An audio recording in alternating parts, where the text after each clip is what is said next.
दम है तो होली की रात 12 बजे इस पेड़ को छू करके आ जाना। दुर्भाग्य भी सौभाग्य में बदल जाएगा।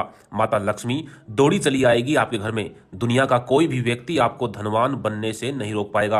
अतः कौन सा है वो पेड़ और क्या खासियत है उस पेड़ की जो होलिका दहन के दिन आपकी किस्मत चमका देगा? जानने के लिए वीडियो को अंत तक ध्यान से अवश्य देखें। नमस्कार, स्वागत है आप सभी का एक बार फिर से। दोस्तों, आपको बता दूं कि हिंदू धर्म में दीपावली के बाद होली का त्योहार सबसे बड़ा त्योहार माना गया है। पंचांग के अनुसार फाल्गुन पूर्णिमा को प्रदोष काल में होलिका दहन होता है और उसके अगले दिन यानी कि चैत्र मास की कृष्ण प्रतिपदा के दिन रंग यानी कि होली खेली जाती है। होली को रंगों का त्योहार कहा जाता है। होली के दिन लोग एक दूसरे को रंग और गुलाल लगाते हैं, बधाइयां देते हैं, शुभकामनाएं देते हैं। इस साल होलिका दहन की तिथि पर सुबह के समय भद्रा रहेगी। आपको बता दूं कि हिंदू कैलेंडर के अनुसार फाल्गुन मास की पूर्णिमा तिथि 6 मार्च दिन सोमवार को शाम 4:17 पे प्रारंभ होगी और इस तिथि का समापन 7 मार्च दिन मंगलवार को शाम 6:09 पर होगा। फाल्गुन मास की पूर्णिमा को प्रदोष काल में होलिका दहन किया जाता है। इस प्रकार इस बार होलिका दहन 7 मार्च मंगलवार को है। 7 मार्च मंगलवार को होलिका दहन का शुभ मुहूर्त शाम को 6:24 से शाम 8:51 तक रहेगा। इस दिन होलिका दहन का समय 2 घंटे 27 मिनट का रहेगा। इस समय में होलिका पूजन होगा और फिर होलिका दहन किया जाएगा। होलिका दहन के दिन 7 मार्च को भद्रा सुबह 5:15 तक है। ऐसे में प्रदोष काल में होलिका दहन के समय भद्रा या काल का साया नहीं रहेगा और साथ ही साथ होलिका दहन के दूसरे दिन रंगों का त्योहार बनाया जाएगा। ऐसे में इस साल जो होली का त्योहार है वह 8 मार्च दिन बुधवार को बनाया जाएगा। 8 मार्च को चैत्र कृष्ण प्रतिपदा शाम 7:42 तक है। दोस्तों, होली के त्योहार को बुराई पर अच्छाई की जीत माना जाता है और होलिका दहन की रात कुछ विशेष प्रकार के पेड़ पौधे चैतन्य यानी कि जागृत अवस्था में होते हैं। होली के दिन खासकर 5 पेड़ जागृत अवस्था में होते हैं। इनमें से एक पेड़ को तो नारायण भगवान के अवतार नरसिंह भगवान ने जब हिरण्याकश्यप का वध किया था उसी दिन उन्होंने एक पेड़ को आशीर्वाद भी दिया था कि होली के दिन मैं तुम पर निवास करूंगा। दोस्तों, होली का त्योहार विष्णु भक्तों के लिए बहुत ही अहम होता है। विष्णु भक्त इस दिन उपवास भी करते हैं और महीने भर पहले से ही लोग होलिका दहन के लिए लकड़ियां इकट्ठा करते हैं। साथ ही यह त्योहार किसान और खेती के लिए भी अपनी मुख्य भूमिका निभाता है। इस दिन होलिका दहन में गेहूं या फिर जौ की बाल को होलिका की अग्नि में से निकाला जाता है और फिर इस बाली को घर में लाकर के महिलाएं कहानी और कथा सुनती हैं, साथ ही उपवास भी रखती हैं। इतना ही नहीं, यह त्योहार कुंवारे लड़कों के लिए भी शादी की उम्मीद जगाता है। माना जाता है कि होलिका दहन वाले दिन जब जलती हुई होलिका में से जो प्रहलाद को बचा लेता है तो 1 वर्ष के अंदर अंदर उसकी शादी तय हो जाती है।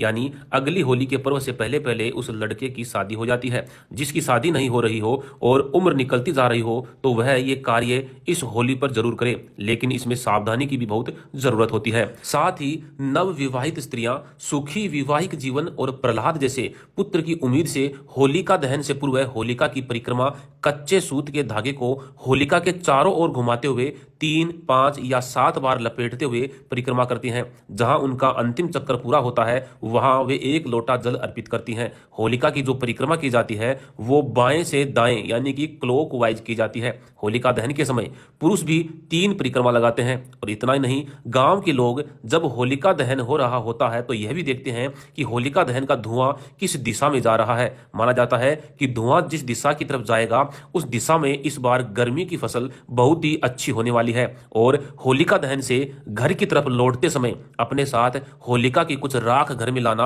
आर्थिक स्थिति के लिए अच्छा माना जाता है।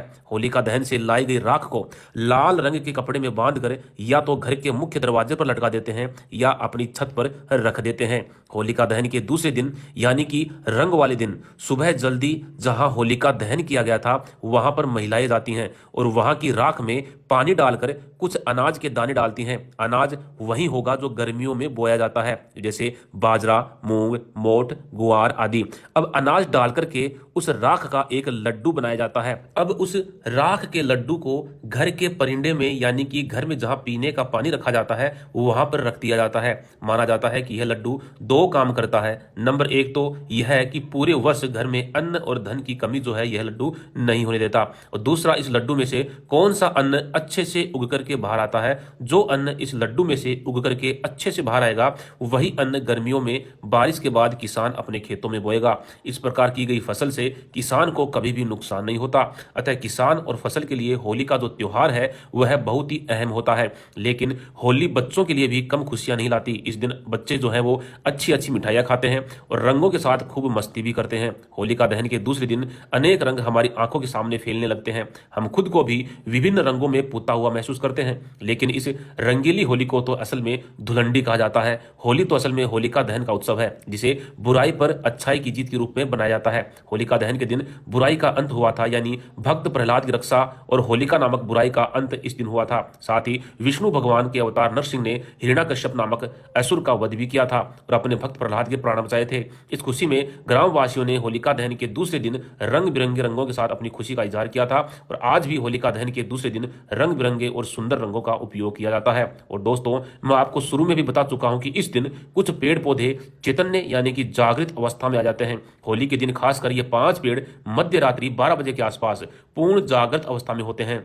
इनमें से एक पेड़ को तो नारायण भगवान के अवतार नरसिंह भगवान ने जब हिरण्याकश्यप का वध किया था, उसी दिन एक पेड़ को आशीर्वाद भी दिया था कि होली के दिन मध्य रात्रि के समय मैं तुम पर निवास करूंगा। तो दोस्तों, आज इस वीडियो में जिस पेड़ की मैं बात करने जा रहा हूं, उस पेड़ को भगवान नरसिंह ने स्वयं आशीर्वाद दिया था। भगवान नरसिंह ने हिरण्याकश्यप को अपने नाखूनों से मारा था। इससे भगवान नरसिंह के नाखूनों में असुर रूपी खून लग गया था, जिस कारण से भगवान नरसिंह ने अपने नाखूनों को साफ करने के लिए पास में खड़े एक पेड़ के तन्ने में अपने नाखूनों को गाड़ दिया था।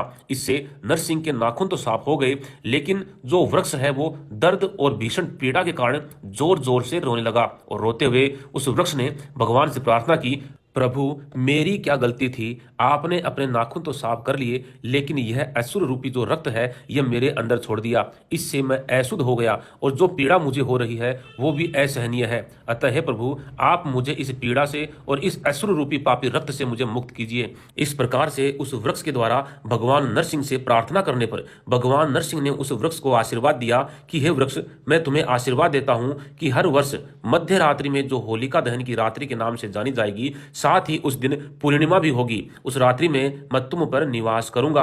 अतः होलिका दहन की मध्य रात्रि को 12 बजे से लेकर लगभग 2 बजे तक भगवान नरसिंह और माता पद्मा के साथ, अर्थात यूं कहें कि भगवान विष्णु माता लक्ष्मी के साथ इस वृक्ष पर निवास करते हैं। तो दोस्तों, ऐसा माना जाता है कि इस रात्रि को पूरे सच्चे मन से, पूर्ण भाव से इस वृक्ष से प्रार्थना की जाए और इसको छू लिया जाए तो यह वृक्ष आपकी सभी आर्थिक समस्याओं को दूर कर सकता है और साथ ही आपके दुर्भाग्य को सौभाग्य में बदल देने की ताकत भी यह वृक्ष रखता है। इतना ही नहीं, वास्तु दोष, पितृ दोष और ग्रह दोष से भी यह वृक्ष हमें मुक्ति दिलाता है। लेकिन इस वृक्ष को छूने के कुछ नियम नरसिंह पुराण में बताए गए हैं और अगर हम इस सभी नियमों का पालन करते हुए इस वृक्ष को छुएं और प्रार्थना करें तो जो भी हमारी इच्छाएं हैं वह यह वृक्ष अवश्य ही पूरी करता है।